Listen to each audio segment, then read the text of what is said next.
Ajay ji, good morning. Good morning. I can see celebrations are on still. अभी तो शुरुआत है, सेलिब्रेशन तो 4 साल चलेंगे। वर्ल्ड कप 83 का वर्ल्ड कप जब हमने जीता था तो 2007 तक हमने सेलिब्रेशन किए थे, 2011 तक सेलिब्रेशन किए थे। अभी तो अ, अभी तो अभी तो जीते हैं कल, तो सेलिब्रेशन तो चलेंगे, कुछ लंबे समय तक इसीलिए चलेंगे। अगली बार ये मैच को सैटरडे को कराइए ना, मैच को, कि कम से कम सवेरे आराम से उठ तो मैं सके। ये एक्चुअली थोड़ा सा पता नहीं क्या, ये हम ना एक ग्लोबल स्टैंडर्ड एक फॉलो करते हैं, अमेरिकन स्टैंडर्ड है एक्चुअली। अमेरिका में ज़्यादातर जो बड़े फाइनल्स हैं वो संडे को होते हैं, पर सैटरडे बिल्कुल फाइनल सैटरडे शाम को होना चाहिए। आई होप इसको कोई सुने, क्योंकि वो हो तो फिर सोने पे सुहागा है, फिर आप संडे आराम से सो सकते हैं अच्छे से पूरा सेलिब्रेशन करने के बाद। That I agree. लेकिन देखिए अजय जी, हम तो आ गए ऑफिस, चाहे सेलिब्रेट किया या नहीं किया, उसके बाद भी आ गए, है ना, काम करने के लिए। चलिए बताइए, मार्केट पर क्या व्यू बन रहा है इस समय? मार्केट ठीक है, मार्केट में बॉयंसी है। ये तो आपको पता है अनुज जी, ये सीजन जो है अक्टूबर नवंबर दिसंबर का इंडिया का बेस्ट बाइंग सीजन होता है। तो जब बाइंग सीजन के अंदर में तो ऑप्टिमिज्म रहता ही बाय नेचर। शादी होती है, मैरिज सीजन होता है, सेलिब्रेशन होती हैं, क्रिसमस, न्यू ईयर। तो by nature of human sentiments ये सीजन हमेशा आपने देखा होगा बॉयंसी का सीजन रहा है। फिर जब हम जनवरी में आते हैं तो थोड़ी सी रियलिटी चेक आता है कि क्या करके बैठे हमने पिछले 3 महीने में। और आपने देखा मोस्टली जो भी आपकी करेक्शन आएंगी जनवरी में आएंगी, तो आई थिंक अगले 2 महीने वेरी क्लैरिटी है कि बॉयंसी रहेगी। और खासकर ये देखते हुए कि जो जीएसटी कट आया है उसके अंदर कितना इम्पैक्ट आएगा। But more than GST cut, I think जो गवर्नमेंट की जो थोड़ी पॉलिसीज हैं लग रही हैं कि they are supportive of economy. जैसे पीएसयू बैंक के अंदर में कुछ शेयर होल्डिंग डाइल्यूट करते हैं, that should be a great positive. तो by and large policy framework सभी ने भी थोड़ा रोका है ऑप्शंस के ऊपर में हाथ अपना हटाने के लिए। तो अब देखेंगे from the RBI point of view, SEBI point, government point of view, जो पॉलिसी डायरेक्शन है काफी सपोर्टिव है। तो इस मूड के अंदर में नेगेटिविटी एक ही है कि अभी भी हमारे शेयर प्राइसेस कई स्टॉक्स की बहुत ज्यादा वैल्यू पे चल रही हैं और वहां से रिटर्न कमाना मुश्किल होगा। तो आपको स्टॉक स्पेसिफिक रहना पड़ेगा। एंड दैट्स ओनली चैलेंज है कि ये मार्केट बहुत ही आपको पेनलाइज करेगी गलत स्टॉक के साथ में, और अच्छे स्टॉक से रिटर्न आएगी। बट पेशेंस के साथ में अच्छे स्टॉक में रहिए। बट ये जेनरिक मार्केट नहीं है कि सब कुछ बढ़ेगा इस मार्केट में। बिल्कुल सही कह रहे हैं आप। नमस्कार, मैं वीरेंद्र बोल रहा हूँ सर। अजय वेरी गुड जी, मॉर्निंग। आपने कहा ना सब कुछ, गुड मॉर्निंग सर, सब कुछ एक साथ नहीं चलेगा, आपको सिलेक्टिव होना पड़ेगा। लुक एट बैंक्स, बैंक्स में प्राइवेट बैंक नहीं चल रहे, इस बार पेस चल रहे हैं। बट एनबीएफसीज में आप देखिए क्या शार्प स्विंग है। Look at B2, Bajaj finance, Bajaj Finserv, Bajaj Shriram finance. NBFCs पे आपका टेक क्या है इस वक्त? देखिए एनबीएफसी में गोल्ड लोन पे तो हमारा स्टेक है काफी है कंपनियों में। गोल्ड लोन कंपनी में हम काफी बुलिश हैं। बाकी जेनरिक एनबीएफसी पे हमारा इतना स्टेक नहीं है, बिकॉज अगर आपको एलोकेशन करना है वीरेंद्र जी, तो हमने एलोकेशन किया हुआ है गोल्ड लोन कंपनीज की तरफ, ज्यादा की तरफ है। उसमें 2-3 कंपनीज बेहतरीन है। एक कंपनी का भी टेक ओवर हुआ है प्राइवेट इक्विटी फंड से। दूसरी कंपनी तो लेजेंडरी कंपनी है उस फील्ड के अंदर में, 40 साल की पुरानी है। नए नए एंट्रेंट आएंगे इस फील्ड के अंदर में, बट जो पुराना होल्ड है वो चलता रहेगा। आपने देखा होगा जैसे सेकेंड हैंड व्हीकल फाइनेंसिंग है, साउथ की कंपनी है वो। आपको पेडिग्री पे जाना है। ये मौसम है पेडिग्री का। खास कर मैं बता कह सकता हूं आपको, आपके दर्शकों को, कि आप प्रमोटर का पेडिग्री देखें कि कौन है इस कंपनी के पीछे।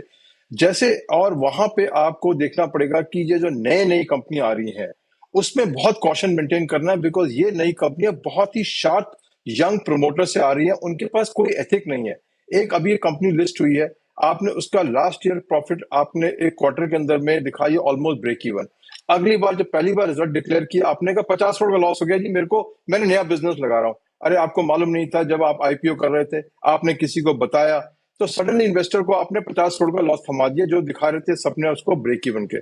तो उसका लेसन लेते हुए मेरा एक ही कहना है, शेयर से पहले प्रमोटर देख लीजिए, मैनेजर देख लीजिए कौन है, और उसमें से आप इन्वेस्ट करिए। शेयर तो ऊपर नीचे इंडस्ट्री होती रहेगी। गलत प्रमोटर, गलत नियत का प्रमोटर, ये शार्प प्रमोटर जो आज की कंपनीज के आ रहे हैं खासकर ई कॉम में, जो अनकंट्रोल्ड हैं, ये आपको बहुत पैसा आपको डुबा सकते हैं। तो बी केयरफुल रहिए। मार्केट पे मत जाइए, प्रमोटर पे जाइए। वही एक पहले भी पैराडाइम था, फिर वहीं से आ गया है। बिल्कुल। खैर, आपने नाम नहीं लिया, लेकिन हमारे व्यूअर्स समझ गए होंगे आप अर्बन कंपनी की बात कर रहे हैं। आज स्टॉक में ऑब्वियसली प्रेशर भी है काफ़ी, 3-4% का प्रेशर है स्टॉक में। और बिल्कुल मैं आपकी बात से सहमत हूँ एक्चुअली, कि एक जब आईपीओ आता है तो एक आप एकदम सज धज कर आते हैं, और उसके बाद एकदम बिल्कुल नंबर पहले नंबर ही इतने ख़राब, और उसके बाद ठीक है वन ऑफ है, हालांकि रिकवरी आ गई लोअर लेवल से। तो लेंसकार्ट में आप अप्लाई कर रहे हैं या नहीं कर रहे हैं फिर अजय जी? ये ये इतना डिबेट हो चुका है इसके ऊपर, मैं क्या बोल, नहीं हम नहीं अप्लाई करेंगे इस कार के अंदर में। और हाँ। खासकर इस अगेन वही सेम पॉइंट है पैराडाइम प्रमोटर का। आपने अपने लिए क्या डील थी आपकी जो प्रमोटर ने, आपने इन्वेस्टर से 8,500 करोड़ की वैल्यूएशन में शेयर 6 महीने पहले खरीदे। इनकम टैक्स भी शायद देख रहा होगा उसको कि अगर कंपनी की वैल्यू 60,000 करोड़ है तो एक डील हुई है एफआईज और इंडियन के बीच में 8,500 की वैल्यूएशन में, तो बाकी क्या परक्विजिट था एज पर लॉ, बाकी किसी ने लॉस बुक किया क्या? कि आप तो ये जो शार्प प्रैक्टिसेस हैं कि आप आईपीओ लाने से पहले आपने म्यूचुअल फंड बेच के प्रॉफिट बुक कर दिया कि वो दिखा दिया इन्वेस्टर को कि आपने प्रॉफिट। इशू कंपनी का नहीं है, इशू नियत का है कि आप क्या कर रहे हैं। आप आंख में धूल झोंक रहे हैं, ऑप्टिकली इंजीनियर कर रहे हैं। आपने अपने लिए प्रॉफिट जनरेट किया पीई फंड के साथ में 8,500 करोड़ की वैल्यू पे, इन्वेस्टर कह रहे हो 70,000 करोड़ की वैल्यू पे आएंगे। आप क्लैरिफाई करेंगे कभी ऐसी डील हुई है कि इन्वेस्टर ने 60,000 करोड़ की वैल्यूएशन छोड़ दी और टेबल पे प्रमोटर के लिए? क्या हुआ पीछे से, कैसे हुआ?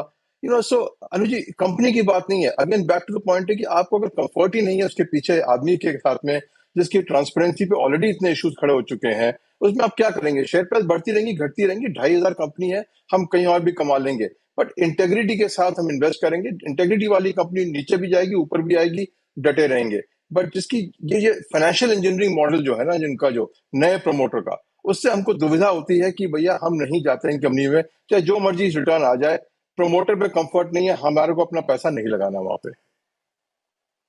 बिल्कुल सही बात।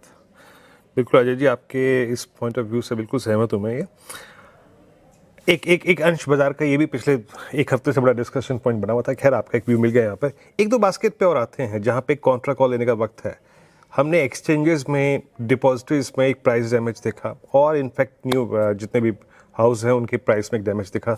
वो बात वही थी कि वीकली एक्सपायरी परसिस्ट करेंगे या नहीं करेंगे, जो कि रिड्यूस हो गई थी। लेकिन जो लास्ट ठीक सेबी का है उसके मुताबिक वो जो भी निर्णय होगा डेटा ड्रिवन होगा और हम एकदम से एक वीकली एक्सपायरी को शट नहीं कर सकते। बहुत एक सही स्टेटमेंट था सेबी प्रमुख का। आपका टेक क्या है यहाँ पे इस वक्त? देखिए इन्वेस्टेड है एक्सचेंज में कि देखिए ये पॉलिसी डिसीजन अफेक्ट करते रहेंगे प्राइसेस को, बट अगर आप थोड़ा सा लॉन्ग टर्म देखेंगे जी, 5-6 साल का होराइजन देखेंगे अगर इन कंपनियों में, ये मोनोपोली है। नई कंपनी एक्सचेंज आ रही है, छोटी सी कंपनी आ रही है, बट आपने देखा है बीएससी को कितने साल लगे मार्केट कैप जनरेट करने के अंदर में और एनएससी से वॉल्यूम खींचने में कम से कम 30 साल, जबकि लीडरशिप थी बीएससी के एक टाइम पे। तो इस इंडस्ट्री में फायदा एक है कि इसमें ज्यादा प्लेयर आ नहीं सकते, रेगुलेटेड इंडस्ट्री है और इसके रिटर्न इंडिया की अगर आप देखें, म्यूचुअल फंड ग्रोथ ही इतनी ज्यादा हो रही है तो शेयर भी ट्रेड होंगे, एक्सचेंज पे ही ट्रेड होंगे। तो एक्सचेंजेस के ऊपर तो हमारा काफी बुलिशनेस है कि बिकॉज ये लॉन्ग टर्म प्लेयर्स हैं जो मोनोपोली ट्रेड पे खेल रहे हैं। कभी आके कोई अमेरिकन मॉडल आएगा जो प्राइवेट एक्सचेंजेस अलाउ करेंगे, वो अलग बात है, बट आज की तारीख में अगला 5 साल देखते हुए इससे अच्छा ट्रेड कैपिटल मार्केट में कोई नहीं होगा, बिकॉज ये डायरेक्ट वॉल्यूम रिलेटेड है। इसमें कोई नेगोशिएशन नहीं हो सकती है कि आपके पास चारा नहीं है, आपको एनएससी बीएससी जाना ही पड़ेगा। आपके पास आप डिपॉजिटरी 2-4 ले सकते हैं, आप एएमसी वाले सर्विसेज 2-4 ले सकते हैं, बट एक्सचेंज के अंदर में चॉइस नहीं है। तो अगर आपको कैपिटल मार्केट एलोकेशन है, एक्सचेंज से अच्छी शायद कोई एलोकेशन नहीं मिलेगी। ओके, अच्छा एक आखिरी सवाल, से थोड़ा सा उस बारे में आपने टच अपॉन किया था, लेकिन जो आरबीआई का नैरेटिव चेंज हुआ है बैंकों को लेकर और एक के बाद एक डील अप्रूव करना फॉरेन बैंक्स को यहाँ पर स्टेक लेने के लिए, और अब तो ये बात भी हो रही है कि शायद कंट्रोलिंग स्टेक की भी बात हो और उसको कैप ना किया जाए वोटिंग राइट को, ये टियर 2 पीएस प्राइवेट बैंक्स में कितनी बड़ी और री-रेटिंग हो सकती है इसकी वजह से? जबरदस्त री-रेटिंग हो सकती है, because not only the fact कि आप ये कंपटीशन जनरेट कर रहे हैं इंडस्ट्री के अंदर में, बट ये लार्जर प्लेयर आपको ग्लोबल फॉर्मेट के ऊपर में ले जाके, इन्होंने क्या किया, इन्होंने आरबीआई की जो पॉलिसी थी लाइसेंस नहीं देने का भरपूर फायदा उठा के प्रॉफिट जनरेट किया इंडिया में। कहीं है ये ग्लोबल में, आज आप ट्रेड करने जाइए दुनिया में, आपको इनमें से कोई बैंक मदद नहीं करेगी आपकी, आपको कहीं और जाना पड़ेगा मदद करने के लिए। ये बैंकों ने अपने लिए मुनाफा जनरेट किया और अपने शेयर होल्डर्स के लिए किया मुनाफा, अपने एम्प्लॉयज के लिए किया। जब ये नई बैंकें आएंगी विद ग्लोबल इन्वेस्टर्स, तो कम से कम इंडियन एक्सपोर्टर्स को, इंडियन बिजनेसमैन को एक ग्लोबल बैंकर से रिलेशनशिप मिलेगी जो उनको फायदा होगा ग्लोबली। और इसलिए जो ये कॉन्सेंट्रेटेड बिजनेस था कि हमें कोई चारा नहीं है, एचडीएफसी जाएंगे, आईसीआईसी जाएंगे, उनके पास ऑप्शन आएगी कि अगर मुझे मिडिल ईस्ट में करना है काम तो मैं एक्स बैंक में काम करूंगा, अगर यूरोप में जाना है तो मैं वाई बैंक से काम कर सकता हूँ। ये बहुत ही बेहतरीन रीरेटिंग है और ये कंपनियां काफी तेज बढ़ेंगी बिकॉज इनमें एक मॉडल जो बड़ा क्लियर मॉडल आएगा वो है इंटरनेशनल ग्रोथ का, ना कि जस्ट डोमेस्टिक ग्रोथ का। तो री रेटिंग होगी अनु जी। अच्छी प्राइस पे मिल रहे हैं, अब भी शेयर मिल रहे हैं इन्वेस्टर्स को अच्छी प्राइस पे इन कंपनियों में, very close to acquisition price. आप पिगी बैक कर रखिए इसके ऊपर में, गवर्नेंस ठीक रहेगी, उनको इंटरनेशनल एक्सपोजर मिलेगा आपको, और ये बैंक का ग्रोथ पैटर्न काफी तेज आएगा। मेरे हिसाब से री रेटिंग होगी और बहुत ही अट्रैक्टिव अपॉर्चुनिटी है जो टेक ओवर बैंक्स है उसमें इन्वेस्ट करने की। कुछ नहीं करना, आपको पिगी बैक करना है बस। बिल्कुल, चलिए बहुत बहुत शुक्रिया आज हमारे साथ जुड़ने के लिए धन्यवाद ji, have a good day. You too, thank you so much. चलिए इस शो को